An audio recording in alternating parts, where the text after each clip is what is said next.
All right, so before the break, we were looking at the situations in Mozambique and Zimbabwe. More than 100 people are dead after that cyclone barreled through those countries.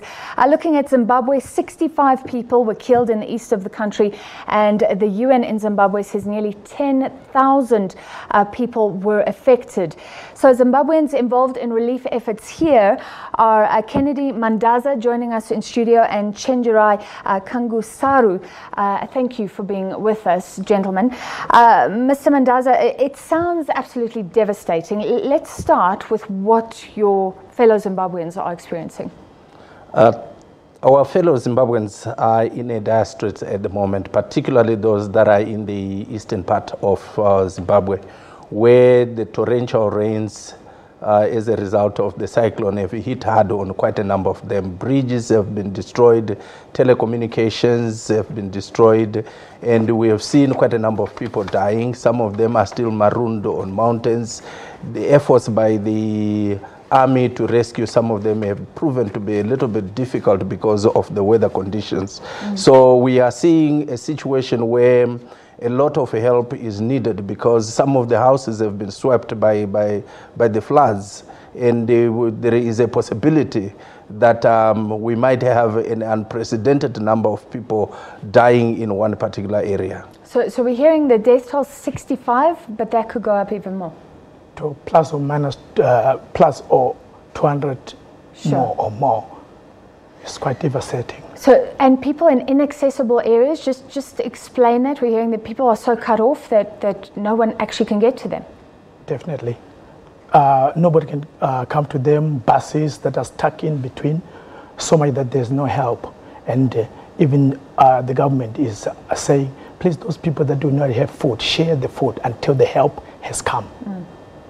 And the bigger, we were talking about it earlier, the bigger loss, Mr. Mandaza, even if you've survived, people have lost homes. We've seen farmers where their crops are just being completely destroyed. So there's a very long aftermath here. Sure. The crisis that is going to be in the eastern part of Zimbabwe is of a very big magnitude because the majority of the people have lost their crops.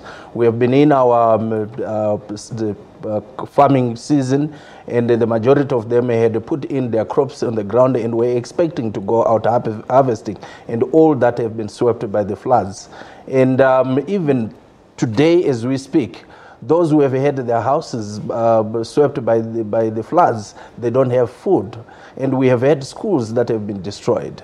And that means that quite a number of students, children, might not be going to school for some time until they have received help from well-wishers and other people that are prepared to assist the people of Zimbabwe. All right, explain what you're doing here in South Africa to try and bring in some relief. What we are trying to do as a community of Zimbabweans in South Africa, we are rallying upon all Zimbabweans, regardless of their political affiliation, the religious, ethnic, and as long as you are Zimbabwean, we are saying this is a time that we should come together, pull out our resources together, and appeal to our friends that we relate with each and every day so that we can have food, tents, blankets, and a host of other things that are needed, including medicine, which becomes so critical given that quite a number of children have been affected. So we are saying as Zimbabweans, first and foremost, let us also play our part. Let us help our government. Let us heed to the call of the government to make sure that each one of us put their hands on the deck to bring in resources that are needed at this critical time. Some people may recognize you because you are currently spokesperson for ZANU-PF in South Africa. Sure. So I have to ask, if people support this, will it be bipartisan relief? It doesn't matter who the recipients are. We are doing this as Zimbabweans. We are not doing this as ZANU-PF per se. What enjoins us as a people is the very fact that we come from one country, and we need to throw away our politics when we have a crisis of this nature. And we are calling upon people to come together, not on partisan lines, and we are also rallying upon our government and anyone who will receive this assistance to make sure that it reaches to all people who have been affected, because this is about Zimbabwe. It's not about ZANU-PF, it's not about MDC or any other party that is in Zimbabwe. Mr. Kangosari, you're also associated with the party. Do you agree this is not about politics? Definitely, it's not about the politics. It's when you have to set aside our political differences, our social differences, our religious differences, and rally and flow together and move together and save our people, because our people are in dire need. Okay, so you're calling on Zimbabweans to help. What can they actually do? They can donate clothes.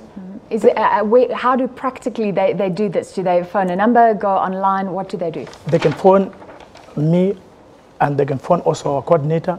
They can also even phone our embassy and give the help that they need in kind or in cash, whatever they can, blankets, because we need blankets, we need pots, we need tents, clothes that are warm for people that are in need as we speak now. Mr. Mandaza, what about the relief efforts? We were talking to the Department of International Relations earlier. The army hasn't gone in en masse. Is that disappointing you? Do you think South Africa could have done more? South Africa is a country that has also its challenges, and we understand that they are going also through a critical point. As we speak right now, there is the electricity crisis. Part of it might be as a result of what has happened in Mozambique. Yeah. So they can only assist within their means. That's why, as people, we have thought that we need to come in and assist our governments. They have a part that they are supposed to play, and they have already started to play that part, like we have heard from the speaker who was here. But most importantly, all this help that we are seeking should go via credible platforms such as the embassy, the consulate in Cape Town, in Bedfordview here in Johannesburg, and the embassy in Pretoria. We have informed them, and they have appreciated that Zimbabweans on their part, they've undertaken this initiative to make sure that they get the assistance that is needed from them. Are you speaking to officials, though, to South African government officials, saying, please do whatever you can? We have not yet spoken to the South African officials because of the time frame that we have had so far. What we have done so far is to reach out to our Consular General, both in Cape Town and in Johannesburg, to make sure that they are aware of these efforts that we are undertaking, and so that they avail their offices for people who want to donate in either cash or kind. And reach out, we have come up with people that are in Cape Town, whose numbers we do have, and those that are here in Johannesburg, where people can contact and make sure that we can refer them to the right place where this help can be gathered together. All right, and we'll see if we can release that number, put it up on the screen. And you say the Zimbabwean embassy is also a point where people can go and make those donations. Thank you very much. Coordinating those relief efforts, Kennedy Mandaza and Chenjerai Kanguasura.